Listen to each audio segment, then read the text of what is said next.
Hello and welcome to another Bad Comic Review. Today we are looking at Mr. Miracle issue 3. This starts out with Orion digging up the body of Granny Goodness and decapitating it. It's a long section where Mr. Miracle is doing a captioned voiceover describing this really horrific World War II story that really needs to be read. I'm not gonna retell it, it's pretty disturbing. And again, we get the same type of intro where it's like an old-time announcer describing what's going on. And then we've got our credits. This is written by Tom King with Mitch Jared's pencils, inks, colors, and variant cover. Clayton Cowles did lettering, and Nick Denton did the regular cover. And Mr. Miracle was, of course, created by Jack Kirby. Well, then Scott gets out of bed because he can't sleep. Bart is sound asleep, and he takes a pill and drinks a glass of milk, and boom, who should show up but Forager, who's one of the insect people that work with the New Gods on New Genesis. Well, he tells them this awful story about how 6.5 million of the bugs have died,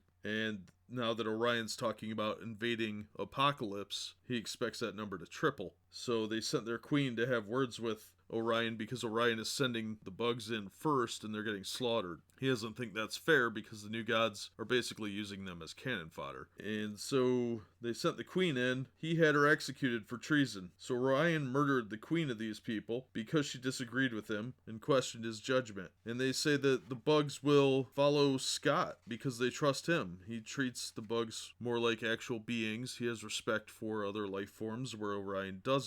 Light Ray shows up through a boom tube, calls out Forager's name, and then murders him right on the spot on the orders of the High Father. And Scott just kind of sits there, doesn't really seem to faze him. I don't think he knows what to do. And he's told that the bug was specifically instructed not to speak to him. And he asks if it was true, and Light Ray doesn't answer him. So he goes back to bed, tries to talk to Barda, nothing. She's sound asleep. So the next day he has a show to do, and he has to escape from a box before it hits the ground. He escapes, but they don't show him doing the reveal, which I find kind of odd because you just see the box crashing as if this was like a memory or something. Then he's trying to talk to Barda at lunchtime, and she tells him that, they're getting called back early, their leave time is cut short, and they have to go get their armies ready. And Scott starts to say that he doesn't really know what's real anymore, and he's questioning what's going on, and she tells him that she's real. And then some random kid comes up and gets a selfie with him.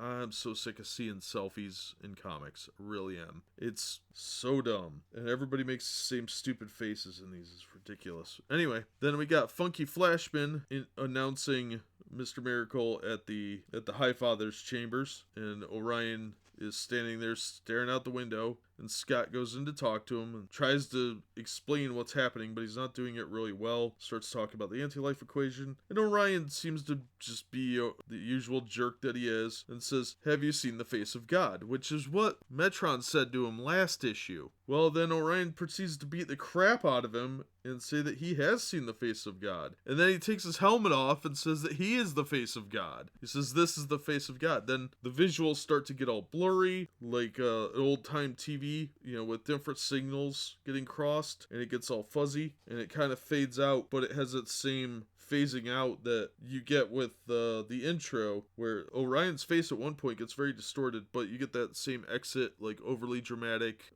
like the 1960s Batman announcer. Pretty crazy. So we're getting a little closer to figuring out that Orion is completely bonkers, but the larger thing at play here seems to be starting to manifest about the anti-life equation, and somehow Mr. Miracle is involved in that, or this is some kind of elaborate trap. I'm super intrigued to see where this is going, because I really think this is really well written. I've had criticisms of Tom King on Batman, and probably will again, but this is great. I cannot recommend this book enough. As long as the payoff is good, I think this will be a classic, possibly on par with Watchmen. But if they stumble somewhere along the way, it could really turn into total crap very easily. But so far, I am really, really in love with the book. I think this is a fantastic book. I'm really liking the art style more and more. I don't like the cover on this one too much. The cover version I've got is by Nick Darrington, and I don't particularly like that art style. It reminds me of the book series The Boys that Garth Ennis wrote.